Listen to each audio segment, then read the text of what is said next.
Okay, so I always like to make connections for my students about the practical benefits of what we're studying.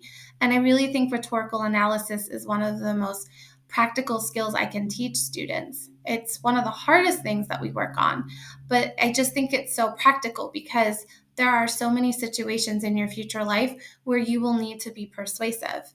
There are also so many situations in which other people will try to persuade you. And if you can understand what they're doing, you can understand if they're trying to manipulate you or if they're trying to persuade you of something that's really helpful and beneficial.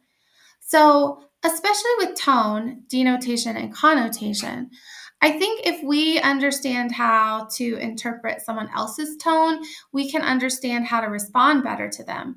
Because tone is usually really tricky, and sometimes people are really subtle in showing their attitude, but it's really helpful to know what their attitude is. Like when your boss is trying to get you to do something, but they're not being very direct, and you're kind of interpreting their word choices to try to figure out what they mean and how serious it is that you need to change, that can be really helpful to understand tone. So, being able to interpret other people's tone can be really helpful.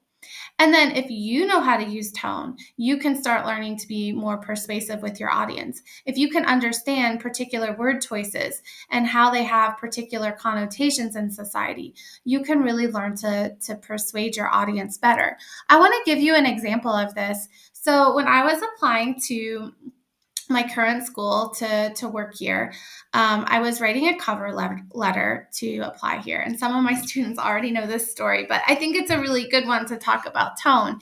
So I wrote in my cover letter originally, my first sentence was, I enjoy collaborating with other teachers at my school. And I really wanted to show that I really enjoy working together with others, which I do.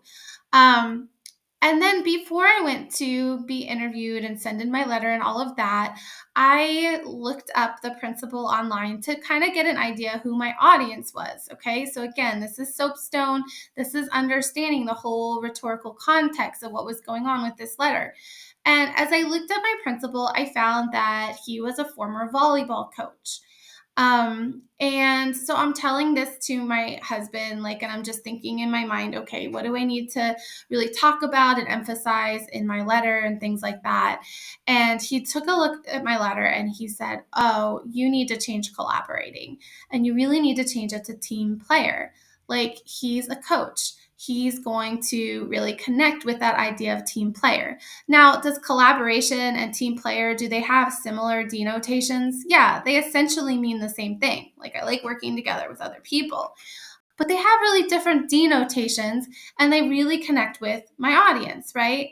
And so it's really funny because I did make that change because I was like, oh, duh, like I should have done that.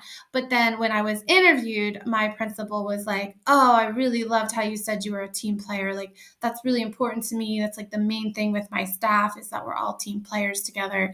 And I really think if I had written collaborating, it probably wouldn't have stood out to him so much. So I think understanding how to use this soapstone and understanding, what your occasion is, who you are as a speaker, and then who the audience is, and how your word choices are going to connect with your audience to develop that tone that you want to have can be so, so important. Okay. And I think it was really helpful for me to kind of make that connection when I was applying for this job. So this is a really practical skill. Even though it's hard, developing this skill is going to really help you.